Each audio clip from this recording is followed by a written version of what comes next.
చదువుకుందాం. యోహాను సువార్త 20వ అధ్యాయం 24వ వచనం నుండి దేవుని మాటలు ఇలా ఉన్నాయి. 12 మంది యేసయ్య సజీవుడయ్యాడు అనే సత్యం ఈస్టర్ సండే రోజున మనం ధ్యానించుకున్నాం. తదుపరి సజీవుని యొక్క పలుకులు, ప్రత్యేకముగా ఆయన నోట నుండి వచ్చిన ప్రత్యేకమైన మాటలు, శుభము అనే మాట, అలాగనే భయపడకుడి అనే మాట, మీకు సమాధానము కలుగునుగాక అనే మాటలు ఆయన పలుకులుగా ధ్యానించాం. ఈ రోజు నుండి సజీవుని ప్రత్యక్షతలు కొంతకాలం కొన్ని వారముల పాటు మనము ధ్యానిస్తాం. యేసయ్య సజీవుడైన తర్వాత 40 రోజుల పాటు ఆయన ప్రత్యక్షమవుచు శిష్యులను, ఆయన ప్రజలను బలపరిచారు. ఈరోజు మనం చదివిన వాక్య భాగంలో అప్పటికే శిష్యులు 11 మంది శిష్యులు ఉన్నారు. యోధా ఇస్కరియోతు చనిపోయాడు కనుక 11 మంది శిష్యులు. ఈ 11 మందిలో యేసు ప్రత్యక్షమైనప్పుడు తోమా అనే ఒక శిష్యుడు వారితో లేడు. మరి ఆయన ఏ పని మీద వెళ్ళాడో మనకు తెలియదు, కానీ ఆ టైంలో ఆయన అక్కడ లేకపోవడం, వారు యేసయ్యను చూచారు, యేసు చెప్పిన మాటలు విన్నారు, మీకు సమాధానం కలుగునుగాక అని చెప్పారు.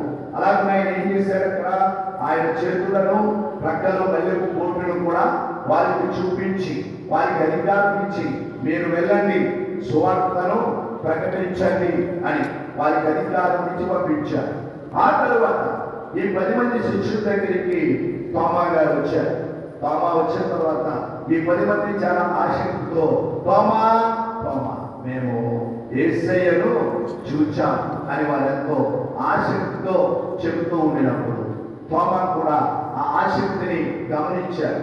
ఆ సమయంలో అయ్యో నాకు ఆ భాగ్యం దొరకలేదే అని బాధపడుటకు బదులు తోమాలో ఒక ప్రత్యేకమైన తలంపు ఉంది. మీరు చూశారా? సరే, నేను కూడా ఆయన్ను చూడాలి, కానీ ఎలా చూడాలి అంటే మరొకరెవరికి తలంపు రాలేదు, తోమాకు మాత్రమే వచ్చింది. ఆయన చేతుల మేకుల గుర్తులలో నా వ్రేలును పెట్టాలి, మరియు ఆయన ప్రక్కలు మల్లెపూలతో పొడవబడిన ఆ గాయములు నేను నా చేతిని ఉంచితేనే గాని నమ్మను. ఇది ఒక వింతైన వ్యవహారంగా ఉంది. నిజానికి 10 మంది చెబుతున్నప్పుడు ఒక్కడే ఉన్నాడు తోమా. ఏం చేయాలి? తప్పక దాన్ని అంగీకరించాలి. ఇంకా అయ్యో నాకు ఆ భాగ్యం దొరకలేదే అని ఒకవేళ కొంతైనా ఆ బాధను వ్యక్తపరచాలి. ఒకవేళ నాకు ఆ భాగ్యం ఎప్పుడు దొరుకుతుందో అనైనా చెప్పాలి. దానికి బదులు కొంత కఠోరమైన స్టేట్మెంట్స్ అతడు చేశాడు. ఈ రోజుకి కూడా లోకంలో తోమా స్వభావం కలిగిన వారు చాలా మంది ఉన్నారు. ఎక్కడో ఉన్నారు అనేది ఒక అయితే మీలో కొందరు చెప్తారు, అయ్యా మా ఇంటిలో కూడా అలాంటి స్వభావం కలిగిన వారు ఉన్నారు. వారిలో కొంత కఠోర స్వభావం ఉంది. యేసయ్యను గూర్చి, సజీవుని గూర్చిన మేలైన అవగాహనకు బదులు ఏదో విరోధ సంబంధమైన అవగాహన, లేకపోతే ఏదో వ్యతిరేకంగా మాట్లాడి ఇంకా ఆయనలోనికి సాగకపోవడము అనే పరిస్థితి కనబడుతూ ఉంది. కాబట్టి మనం అప్పుడు పడిపోవడం అవసరం లేదు. దేవుడు అలాంటి వారిని కూడా ఒక సమయం ఉంచాడు. అలాంటి వారిని కూడా దేవుడు సజీవుడు తప్పక విశ్వాసంలోనికి నడిపిస్తాడు అని ఇక్కడ రుజువు చేస్తున్నాడు. దేవునికి స్తోత్రం. హల్లెలూయా. సజీవుడు, ఆయనకు అవధులు లేవు, ఆయన ఎక్కడైనా ఉండగలడు. రెండవది, ఆయన చెవిలోనే చెప్పాలి అనేది కూడా లేదు. మనం ఏమనుకుంటున్నామో, ఏమి ఇతరులతో పంచుకుంటున్నామో అది ఆయన ఏ అవధులు లేకుండా వినగలడు. దేవునికి స్తోత్రం. సజీవుడు విననిదంటూ ఏది లేదు, సజీవుడు చూడనిదంటూ ఏది లేదు. ఒక్కొక్కసారి కొంతమందికి ఏదైనా అర్థం కాలేదనుకోండి, తెలివైన వాళ్ళు ఏమవుతారంటే మాకు వినపడలేదండి అంటుంటారు. నిజానికి ఆ టైంలో రెండో మాట కన్నా లేదు, అప్పుడు చెప్తారు ఆ సంగతి వినపడ్డది లేదు. అప్పుడు మీకు కూడా కోపం చెప్తుంది, ఏమంటారు ఇందాకేమో అన్నా ఇప్పుడు ఈ మాట వినపడిందా, అప్పుడు ఏం స్టార్ట్ అవుతుంది, అక్కడ ఆల్మోస్ట్ స్టార్ట్ అవుతుంది, చిన్న యుద్ధం స్టార్ట్ అవుతుంది. కాబట్టి ఇక్కడ సజీవుడు ప్రతి విషయమును వినువాడు. ఈరోజు సజీవుడు వినువాడు కనుకనే ఆయనను ఆరాధించుచున్న మన మనవులు, మన ప్రార్థనలు, మన యొక్క అవసరములు ఆయనకు చెప్పుకుంటూనే ఉన్నాం. చెప్పుకుంటూనే సాగుచు ఆయన విని ఆయన మనకిస్తున్న జవాబులతో మన ముందుకి సాగిపోతూ జయ జీవితంలో సాగుచున్నాం. వింత ఏమిటి అంటే తర్వాత వచనం సెలవిస్తున్న మాట 8 ఈ మాటలు చెప్పేశారు. వాళ్ళు వారెక్కడికి వెళ్ళిపోయారు. అయితే మొదటి 10 మంది మేము యేసయ్యను చూచాము, మేము యేసయ్యను చూచాము, ధన్యులమయ్యా అని వారెంతో ఆనందముతో ఆయన మాకు అధికారమునిచ్చాడు, అధికారముతో మేము ముందుకు ఆయన పనిని కొనసాగిస్తాం అని సాగిపోతుంటే తోమా మాత్రం వాళ్ళతో కలిసేవాడిగా కనబడటం లేదు. తోమాది ఒక ప్రత్యేకమైన స్వభావంగా మనం చూస్తున్నాం. కొంతమంది అంటుంటారు వీళ్ళందరిలోని కలరండి అంటూ ఉంటారు కదా. ఒక్కొక్కసారి 10 మందిలో ఉంటామే కానీ 10 మందితో కలిసి మనం ఉండలేము, ఒక వేరొక వ్యక్తిగా ఉంటూ ఉంటాం. ఇవన్నీ సోషియాలజికల్ కాన్సెప్ట్స్. కొన్నిసార్లు 10 మందితో ఉంటాం, 10 మందితో కలిసి ఉండలేము. కొందరైతే 2-3 వాళ్ళు 10 మంది అంత హడావిడి చేస్తూ సాగుతూ ఉంటారు. ఇవన్నీ సొసైటీలో మనకు అవసరమైనటువంటి వేరు వేరు స్వభావాలు. లేక మనము సొసైటీని, ప్రజలను, సమాజమును కలుపుకొనిస్తూ సాగిపోవలసినటువంటి పరిస్థితి ఈ దినాలలో. ఇప్పుడు 8 దినములు అయిపోయిందట ఆ మాట చెప్పేసిన తర్వాత. తోమ ఇక అలాగే ఆ పట్టు మీదే ఉండిపోయాడు. ఏ పట్టు మీద నేనేమైతే చెప్పాను అది జరగాలి.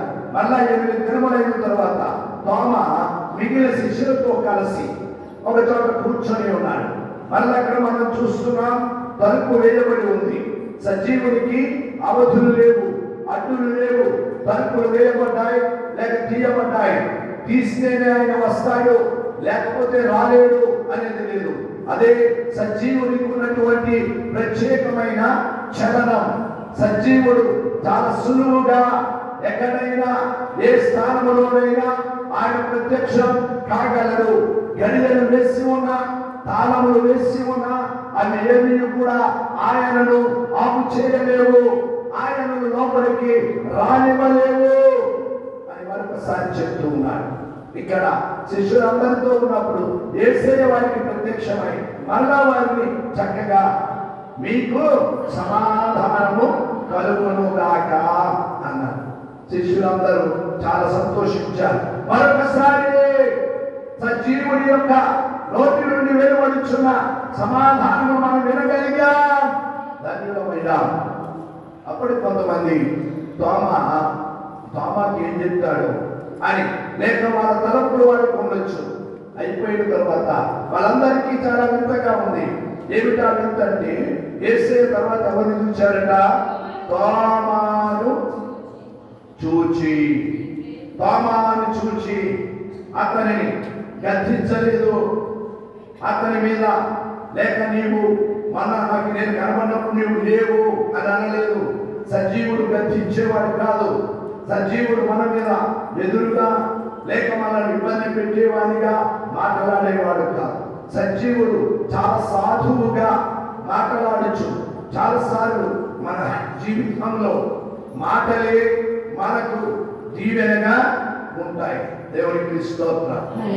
ఇంకా కొంతమంది అంటుంటారు మాట్లాడకపోవడమే బంగారం అన్న.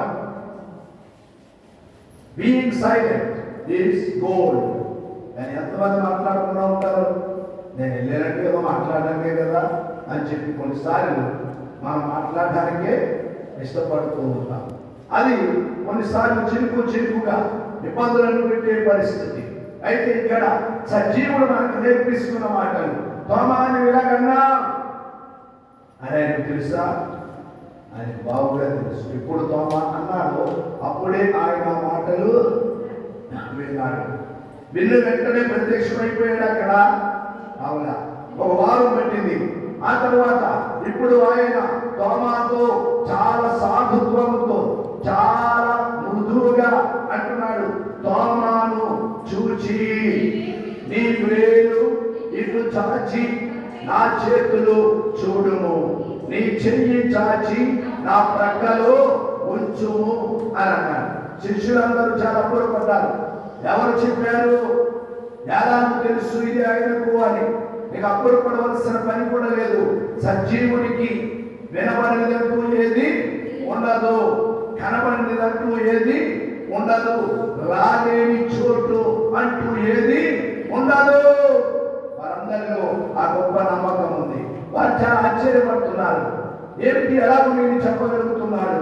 వెంటనే అర్థం చేసుకున్నారు, ఇది సజీవునికి సాధ్యం. దేవునికి స్తోత్రం. సజీవునికి మాత్రమే సాధ్యం.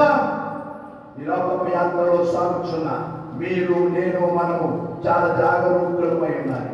రహస్యంలో ఏమి మాట్లాడుతున్నాం, రహస్యంలో ఏమి చేస్తున్నాం, మనం ఆరాధించుచున్న సజీవుడైన యేసయ్య తేటగా ఎరిగిన వాడై ఉన్నాడు. తేటగా వింటూ ఉన్నాడు, తేటగా ఆయన చూస్తూ ఉన్నాడు. ప్రసంగి గ్రంథంలో మనం చూస్తే గోడలకు ఉన్నాయంట. ఏంటి? చెవులు లేకున్నాయి, గోడలకి చెవులు ఉన్నాయి అని కూడా ప్రసంగి భక్తులు చెప్తారు. ఏది ఏమైనా సజీవునికి సమస్తము తేటగా కనబడుచున్నది, వినబడుచున్నది. ఆయన తోమాతో ఈ మాటలు చెప్తుంటే మిగిలిన 10 మంది శిష్యులు అలా నిబ్బేరపోయి చూస్తున్నారు. ఎప్పుడు ఇది ఎలా తెలిసింది? ఇప్పుడు తోమా ఈ మాటలు విన్న తర్వాత పరిగెత్తుకు వచ్చేస్తున్నాడు. గుర్తులో పెట్టు, నీ చెయ్యి చాచి నా ప్రక్కలో ఉంచు అని చెప్తే తోమా గడగడలాడిపోతున్నాడు, వణికిపోతా ఉన్నాడు. ఏమిటి మాట? నేనన్న మాట ఎలాగో నీకు తెలుసు, ఎలాగో నీకు అది వచ్చింది, అప్పుడే నమ్ముతావా? చూద్దాం అని ఎవరో మాట్లాడాడు ఆయన? లేదు. ఈరోజు ఈ క్షణం ఆయన కనబడుచున్నది నిన్ను ఒక బలమైన విశ్వాసిగా చేయడానికి, నిన్ను బలపరచడానికి. నీలో కొంత అపనమ్మకం చోటు చేసుకుంది. అపనమ్మకాన్ని తీసివేయడానికే ఆయన సజీవుడయ్యారు. ప్రతి ఆదివారం దేవుని మందిరానికి మీరు చక్కగా దేవుని మందిరానికి వస్తూ ఉంటారు. బైబిల్ పట్టుకుని దేవునికి స్తోత్రం. చూసిన వారు వాళ్ళ మాట్లాడే మాటలు వేరుగా ఉండొచ్చు, నీకు మాత్రం తెలుసు. ఈ వారంలో నాలో కొంత అపనమ్మకం చోటు చేసుకుంది. కొన్ని పరిస్థితుల్లో నేను చెప్తున్నాను, దేవుడు నాకు సహాయం చేయలేదు కదా. మాటలు వాడిన తర్వాత నేను బలపరచమన్నాను. నా దేవుడు నాకు ఎంతో దగ్గరగా ఉన్నాను. ఎక్కడో ఒక చోట అపనమ్మకం చోటు చేసుకుంటూ ఉండొచ్చు. చోటు చేసుకోవాలని నేను చెప్పడంలా, పక్కని చెప్పొచ్చు. ఏం చేస్తానే దేవుడు అన్నవాళ్ళు కూడా లేకపోలేదు. నీకున్న విశ్వాసాన్ని వీగి చేసేసేవారు ఉంటారు. దానిని లైట్ గా తీసుకో అని చెప్పేవారు ఉంటూ ఉంటారు. అందుకే ప్రతి ఆదివారం మనం వచ్చినప్పుడు మరొకసారి నీ నమ్మకం బలపరచబడుతుంది, నీ విశ్వాసం బలపరచబడుతుంది. ఎలాగనగా మనము సజీవుని సన్నిధిలోనికి, నీవు సజీవుని సన్నిధిలోనికి వస్తూ ఉన్నావు. తోమా అక్కడకు చేరాడు. మాటలు అవిశ్వాసివి కాక విశ్వాసివై ఉండుము. నీవు ఉన్నావే తప్ప నీవు అవిశ్వాసిగా ఉన్నావు. జనాంగంలో ఉన్నావే కానీ నీలో విశ్వాసం అంతగా పెరగడం లేదు. క్రైస్తవ జీవన విషయం మనము విశ్వాసములో ఎదుగుచూ ఉండాలి. లోకంలో ఉన్న విషయాలు మన విశ్వాసములో నుండి బయటకు లాగుతూ ఉండేవి. లేక విశ్వాసం నుండి తొలగించేవిగా ఉంటే, సజీవుని యొక్క ఆశ, ఆయన ప్రియ కుమార్తెగా ఉన్న నీవు, ఆయన ప్రియ కుమారుడుగా ఉన్న నీవు ఇంకా ఇంకా బలమైన విశ్వాసిగా ఉండాలి. అందుకే దేవుడి మందిరానికి మనము వస్తూ ఉంటాం. ఈ సహవాసమును కోల్పోవడానికి ఇష్టపడం. ఏవేవో కొన్ని పనులు రావచ్చు, కొన్ని పరిస్థితులు అడ్డుగా రావచ్చు. ఆ సమయంలో కూడా నేను వెళ్ళాలి. ఈరోజు ఆరాధన 12 గంటల వరకు ఉన్నది.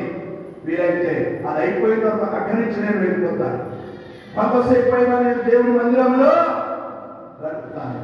వీలైతే నేను రాలేను అని చెప్తాను. ఇదంతా ఒక వ్యక్తి విశ్వాసము అవిశ్వాసిగా కాకుండా ఈ సహవాసం నిన్ను ఇంకా బలమైన విశ్వాసిగా తీర్చడానికి. ఈ మాటల మీద తోమాలు గొప్ప మార్పు వచ్చింది. ఆ మార్పు ఎక్కడ వచ్చిందో తెలుసా? తన హృదయంలో. There is an internal transformation in his life. తన అంతరంగంలో గొప్ప మార్పు, గొప్ప ఆపరేషన్ జరిగిందట. దేవునికి స్తోత్రం. అప్పుడు అతని నోటంలో వస్తున్న మాటలు, ప్రభువా, నా దేవా. వ్యక్తిగతమైన మాటలు. నీవు నా ప్రభుడవు, నీవు నాకు ప్రభుడవు, నీవు నాకు దేవుడవు, మా ప్రభువా, మా దేవా అనలా. నీవు నాకు వ్యక్తిగతముగా నన్ను ఎంతగానో పట్టించుకుంటున్న వాడవు. చాలా వ్యక్తిగతంగా నా చేయి పట్టుకొని నన్ను వెన్ను తట్టి నీ దగ్గరకు పిలుచుకొని నన్ను బలపరుస్తున్న వాడవయ్యా. God is a God who deals individually. ఒక్కొక్కరిని వ్యక్తిగతముగా మనతో సంధించే సజీవుడు మన ప్రభువైన యేసయ్య. దేవునికి స్తోత్రం. హల్లెలూయా. వ్యక్తిగతంగా పట్టించుకోవడం అంటే పలహారం పంచిపెట్టడం. పలహారం పంచిపెట్టినప్పుడు మీలో చాలా మంది చాలా ఆసక్తిగా పలహారం పంచిపెట్టినప్పుడు మనం అందరం చూసుకుంటాం. నాకు ఇస్తారా ఇవ్వాలని. కాబట్టి ఒకవేళ ఇవ్వలేదు అనుకోండి, మీకు ఇచ్చిన తర్వాత మీ ఒడిలో ఉన్న బిడ్డకి ఇవ్వలేదు అనుకోండి, మీరు వీలైనంత వరకు నోరు తెచ్చి ఏమడుగుతారు? మా వాడు కూడా ఇయ్యే అని అడుగుతారు. ఇచ్చేటప్పుడు ఏం చేస్తాడు? ఇంకేమంటాడు? వెంటనే ఇస్తాడు. నిదానికి అనుకున్నది ఇవ్వాలి. ఒకవేళ ఇవ్వడం మానేస్తే మీరు నన్ను పట్టించుకుందాం మరి నా పౌకితనున్నా చేయడం కూడా. ఇంకొకసారి పక్క బయటకు వెళ్తున్నారు మన పిల్లలు. మా పిల్ల బయటకు వెళ్ళింది, మా పాప బయటకు వెళ్ళాడు, మా పాప బయటకు వెళ్ళాడు, గ్రౌండ్లో ఉన్నాడు అని కూడా ఒక తండ్రి అయినా లేకపోతే వాళ్ళ దగ్గర ఉన్న మనవరాల విషయంలో ఒక తాత అయినా ఏం చేస్తారు? అడిగి అనగా ఆ దీవెన ఒక్కొక్కరికి దొరకాలి. ఆ విధంగా దేవుడు పట్టించుకుంటూ ఉన్నాడు. అందుకే తోమాటున్నారు, నువ్వు ఎంతగానో పట్టించుకున్నావు. ప్రభా, నీవే నా ప్రభుడవు, ఇక నీవే నా ప్రభుడవు, ఇక నుండి నీవే నా దేవుడవు అని చెప్తూ ఉన్నాడు. ఆ విధముగా అతన్ని బలపరిచిన తర్వాత తోమా యేసు ఆయనకు అంటున్న మాటలు, నీవు నన్ను చూచి నమ్మితివి, చూడక నమ్మిన వాడు ధన్యులని అతనితో చెప్పాడు. తోమా మీద ఒక భారం పెట్టాడు. నీవు నన్ను చూచి నమ్మావు, చాలా సంతోషం. చూడక నమ్మవలసిన వారు కొన్ని వేల మంది భారతదేశంలో ఉన్నారు, కొన్ని కోట్ల మంది భారతదేశంలో ఉన్నారు. వారికి నీవు నన్ను చూపించాలి, లేక వారు నీలో నన్ను చూడాలి తోమా అని భారతదేశానికి తోమాను పంపించాలి. దేవునికి స్తోత్రం. ఎంతో దీవెన. క్రీస్తు శకము 52వ సంవత్సరములో తోమా భారతదేశానికి వచ్చాడు అని చరిత్ర చెప్తుంది. ఆయన వచ్చిన స్థానాలు చూపిస్తుంది. ఆయన వచ్చినప్పుడు కట్టిన పాత మందిరం ఇప్పటికీ కూడా కేరళలో ఒక జిల్లాలో పాలయూరు అనే ప్రాంతంలో అది ఉంది. ఆయన చేసిన అద్భుతాల గురించి కూడా మీకు తెలియపరిచారు. ఈరోజు వాటన్నిటిని మళ్ళా మనం తిరిగి ధ్యానించుకోలేకపోతున్నాం. కానీ తోమాకు దేవుడిచ్చిన అద్భుతమైన సందేశం, నీవు వెళ్ళి నన్ను గురించి ప్రకటించు, నన్ను చూడకపోయినా నీ ప్రకటన ఆధారముగా నన్ను నమ్మేవారు ధన్యులు. దేవునికి స్తోత్రం. ఆ జాబితాలోనే మనం అందరం ఉన్నాం.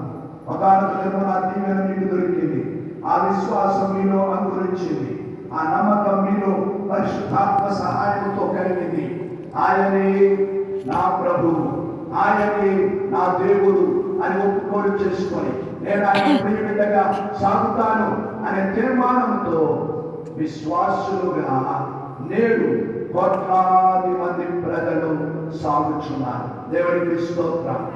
ఇంకా ఒకవేళ ముందుగా మనం నేర్చుకున్న రీతిగా తోమా వంటి స్వభావము, తోమాలో మార్పు రాకముందు ఉన్న స్వభావం కొందరిలో మనం చూస్తూ ఉంటే, ఒకవేళ మీ ఇంటి వారిలో కనబడుతూ ఉంటే, సాధారణంగా ఇలాంటి స్వభావం కనబడితే దానికి విరుగుడు లేదు అనుకోవద్దు. తప్పక దేవుడు వారిని కూడా ఒక్కరిగానే వ్యక్తిగతముగా తగిన సమయమందు పట్టించుకుంటాడు. యెషయా ప్రవచనంలో కొంచెం కరుకైన మాట ఉన్నది, నీ ముక్కుకు గాలమును తగిలిస్తాడు. ఎవరితో నా మాట చెప్తే పాప చెప్తారు, పాప మామూలుగా రాదు. ఏమవుతుంది? ముక్కుకి గాలం లేదా దూరం. కానీ దేవుడు ఎవరికి ఏది అవసరం ఆయన సమయమందు చేసి వారిని ఏం చేస్తారు? ఆయన వైపునకు తిరుగుకుంటారు. అలాగే ఎంతోమంది కొరకు మనం ప్రార్థన చేస్తున్నాం. మీతో కలిసి వారు ఒకవేళ ప్రస్తుతం ఒక విధానంలో కనబడిన తోమా ముందు ఎలా ఉన్నాడు, కానీ సజీవుని సందర్శనతో తన జీవితం మార్చబడినట్టుగా ఆ సజీవుడు ఇప్పటికీ ఒక్కొక్కరిని పట్టించుకుంటూ ఉన్నాడు. ఆయన ప్రియబిడ్డలముగా ఒప్పుకోలు పొందిన మనలను నా దేవా నా ప్రభువా అని చెప్పిన నిన్ను నిన్ను నిన్ను నిన్ను నన్ను వ్యక్తిగతముగా ఆయన పట్టించుకుంటూ ఉన్నాడు.